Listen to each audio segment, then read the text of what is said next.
What happens when a nation of 1.4 billion people simply stops showing up? This is not a war zone. This is not another lockdown. This is Beijing, November 10th, 2025, and the silence is louder than any explosion. Walk with me down Guangzhou at 8 o'clock on a Saturday night. The neon is still screaming, the escalators are still running, but the crowds have vanished. I counted 23 human beings in a mall built for 40,000. A security guard hasn't been asked for directions in 4 days. He cried when I said hello. 2 weeks ago, the same corridor was a river of shopping bags. Tonight, it's a tomb with air conditioning. 93% of physical stores in every major city have shuttered forever since 2022. Not downsizing. Extinction. The Adidas flagship on this street opened with a 3-hour queue in 2018. Last week, the landlord came with bolt cutters, took the shelves, left a handwritten note. Closed forever. Nov 3, 2025. The Beijing Friendship Store, the palace that once required party membership and foreign exchange coupons just to walk in, now has weeds growing through the marble. Glory lasted 40 years. Shame lasted 40 days. Stand with me on Chang'an Avenue at 2 in the morning. 10 lanes wide, 0 cars. Only wind pushing plastic bags like ghosts looking for their owners. The government still says 21 million people live here. The electricity meters say 7 million have already disappeared. This is Shanghai, November 8th, 9:42 p.m. Rain so heavy the streetlights drown. A delivery rider parks under a bridge, helmet cam shaking, voice breaking. Brothers, 1 order, 1 yuan. Minus 35 fen for the cabinet. I earned 65 fen. 65 fen for 11 kilometers in this flood. That's 2 packs of instant noodles money. I quit. Right now. I'm done. The clip ends with him throwing the thermal bag into the Huangpu River. Meituan's internal data leaked yesterday. Average order value in Shanghai is now 1 yuan and 3 fen. Record low, 86 fen. They discovered that no matter how low they pay, another desperate graduate, another laid-off factory owner, another former BMW driving manager will risk death for 2 bites of rice. Drive 1 hour south to Dongguan. Follow the smell of concrete dust to the cement pipe hobo base. 300 people sleep inside drainage tubes every night. Half are women, university graduates. Former HR managers who once rejected candidates for wearing the wrong shoes. A 24-year-old girl shows me her phone. Revenue today, 13 yuan. That buys 2 bottles of water and 1 steamed bun. We are not homeless by choice. We are homeless by statistics. Open the app at 7 p.m. in any city. Watch the map. Thousands of orange rider dots crawling like ants looking for a crumb that isn't there. Official death toll for delivery riders this year, 487. Rider WeChat groups say the real number is 4,200. Cause of death, overwork, suicide, accident. Same order. This is Guangzhou, November 5th. A Grab driver picks me up for a 7 yuan ride. 3 seconds after I cancel the premium options, someone accepts. The driver is 22, just graduated, bachelor's degree in civil engineering. He tells me if anyone says you can still make money driving in Guangzhou, you can spit in their face. He sleeps in the car, showers at the gym with a 5 yuan trial membership he renews every day under a different name. This is a clinic in a small county town, 8 a.m. to 8 p.m., 1 day off per month, base salary 1,800 yuan, with perfect attendance bonus 2,000. That's 6.5 yuan per hour. The ad says, no outdoor work, no sun, no rain. They forgot to mention no dignity. This is a 36-year-old former high school politics teacher. 3 months ago, he took off his gown for the last time. Yesterday, he rode 19 hours, earned 87 yuan, came home smelling of gasoline. His 7-year-old daughter sent him a WeChat message. Daddy, I got 97 on the test. Can we buy half a cake? He hasn't answered yet. This is a 30-year-old lighting factory owner in Dongguan who owed 221 million yuan. Last month he jumped. The factory that once employed 2,000 people now has a banner. For rent, we'll consider any price. This is a couple in their early 30s kneeling in a vegetable market with a cardboard sign, "No money for food." Behind them, their 20-year-old daughter kneels too. All three graduated from university. All three lost their jobs the same week. This is a street food stall at 10 a.m. to 8 p.m. Total revenue, less than 600 yuan. The owner shows me his trash can. 5 napkins all day. He says next year will be worse. This is a live streamer who hides her face, plays music, says "welcome" every 10 seconds. 4 hours, 7 yuan gross. Company takes 15%. She goes home with 4 yuan. A bowl of noodles downstairs costs 10. This is an 80-born mother who hasn't bought clothes in 3 years. Lunch budget, maximum 12 yuan. Heating bill, 2,000 yuan. She stared at the payment QR code for 31 days before pressing confirm. Adults can freeze. My kid can't. This is a garbage bin at 4:30 a.m. 8 young people dive in like synchronized swimmers. One finds half a KFC burger, eats it without looking up. 10 years ago, we called them the proud post-0 generation. Today, we call them recyclable material competitors. This is the new Chinese dream. 200 plastic bottles for 1 Big Mac you still can't afford. This is the Great Rejuvenation, a nation that classifies its own children as surplus labor capacity. And while the streets die, something else is growing in the dark. Former MSS 10th Bureau agent Eric, 39 years old, defected to Australia in 2023. He speaks softly from a safe house overlooking the ocean. People think the silence is only economic collapse. Wrong. The silence is policy. Cuc 10's official name is External Security and Reconnaissance Bureau. Unofficial mission. Make the party's eyes reach every single Chinese person on Earth, inside or outside the firewall. They don't need to arrest 1.4 billion, they just need to make 1.4 billion afraid to open their mouths. Every YouTuber, every Twitter Space host, every lifestyle blogger with 50,000 followers who ever typed the word freedom has a 17-page file. Personality weaknesses, parents' address, medical history, mistresses, gambling debts, brand of cigarette. Then come the surround and hunt tactics. Hack the Gmail, flood the comments with bots, send anonymous voice messages to mom at 3 a.m. until the target deletes the channel or deletes himself. Leaked document from Angxin Security Technology, March 2024. 1,847 overseas Twitter accounts compromised in 1 quarter. Average cost per account, 2,800 yuan, cheaper than a coffin. Eric lowers his voice. When every citizen becomes his own jailer, the party saves ammunition. That's why the streets are empty. Not because people have no money, because people have no future. Night falls again on Beijing. 10 lanes, 0 cars. The dragon hasn't died. It's just stopped breathing where anyone can see. But some nights, it still coughs blood. November 9th, 2025, 11:47 p.m., Haidian District.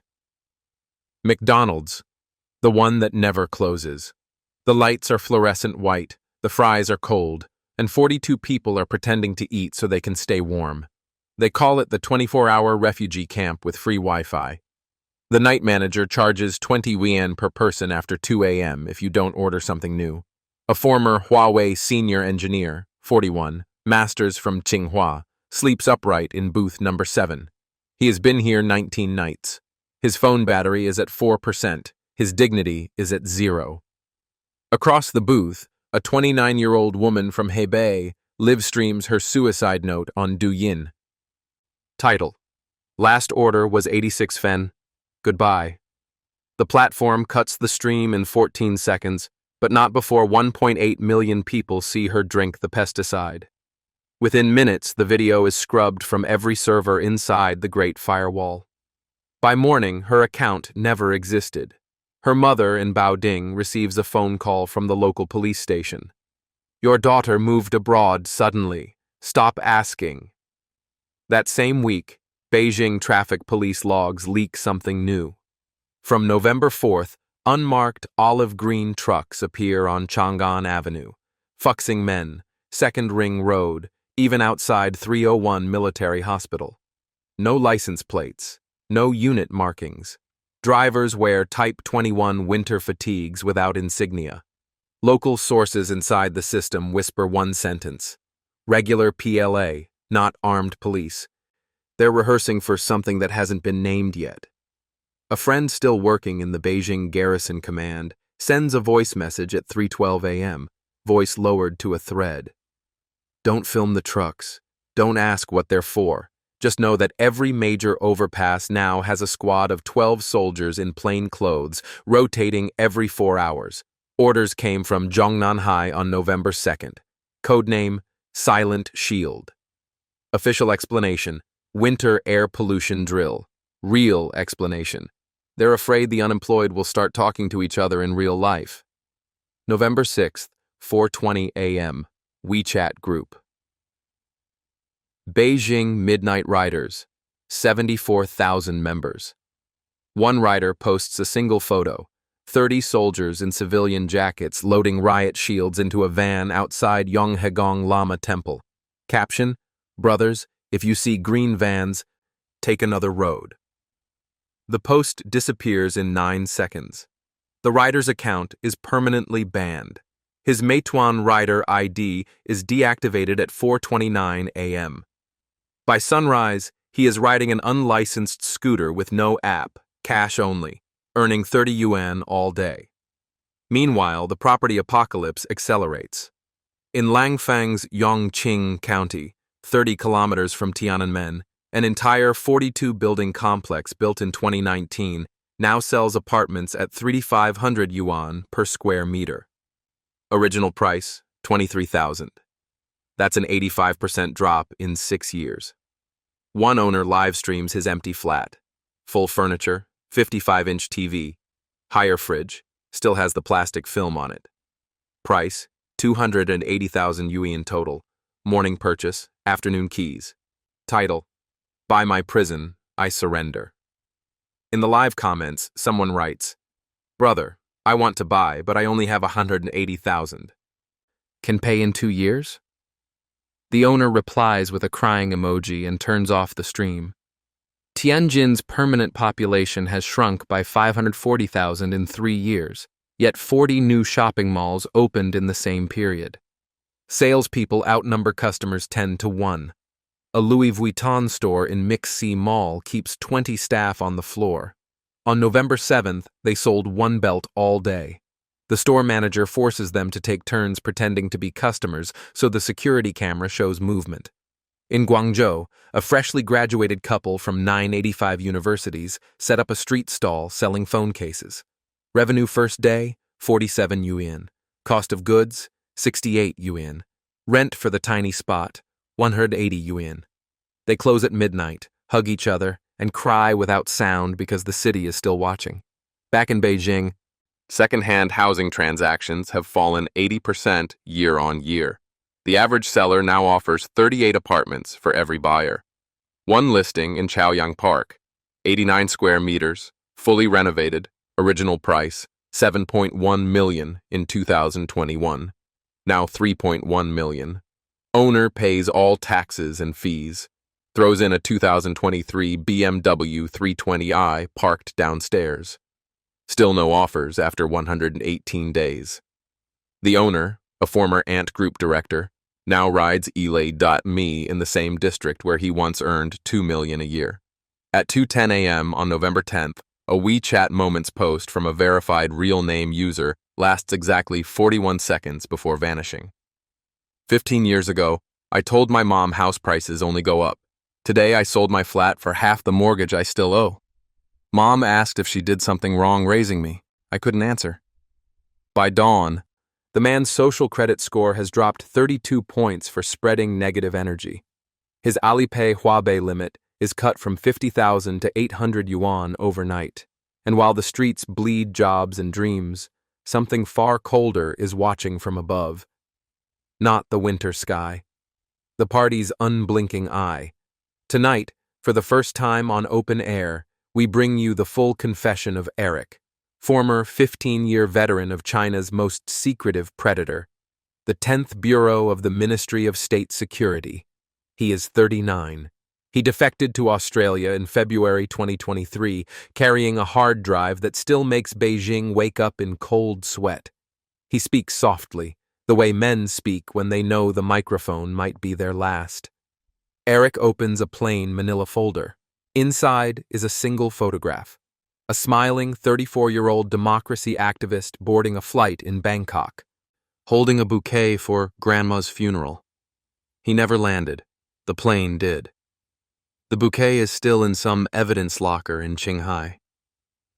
That was Target 117, Eric says. Operation lasted 26 months. We built a fake childhood friend from scratch. Same primary school, same 1998 class group photo, same habit of typing hey hey instead of haha. We aged the QQ logs, planted memories on Xiaohongshu, even forged a scar on the left knee from a bicycle fall in 1995. Total cost, 47,000 yuan. Success rate across 3 in 12 similar cases, 91%. Cheaper than a coffin, cleaner than a trial.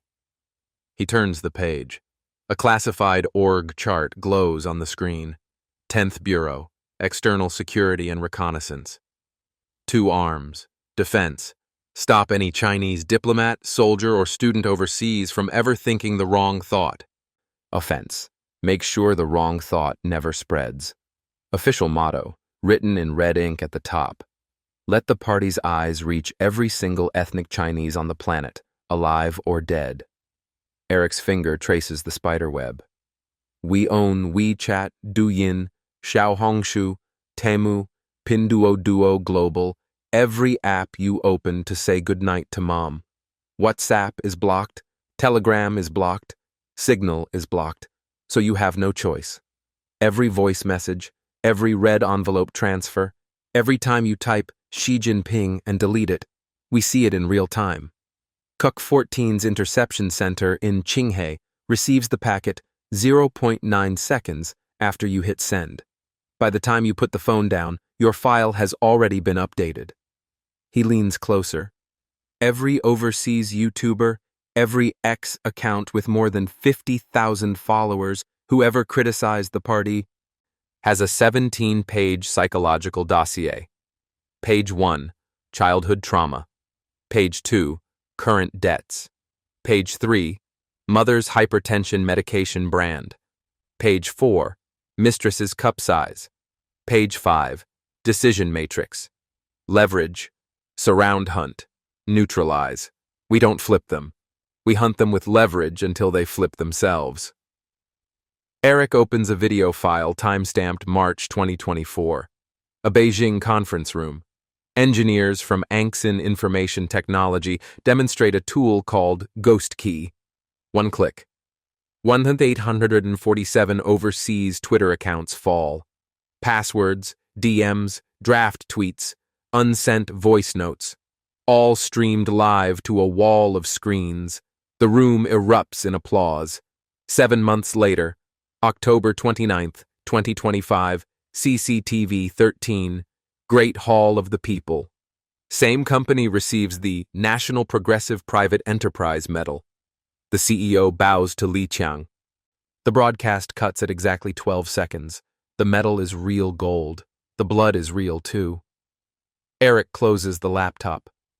People think the 10th Bureau is about catching spies. Wrong. It's about manufacturing silence. We don't need to kidnap every dissident. We just need to make the remaining 10 million believe the knock will come tonight. Sleep deprivation, anonymous threats, hacked nudes sent to employers, AI-cloned children crying on WeChat at 3:17 a.m. It works better than Black Hoods.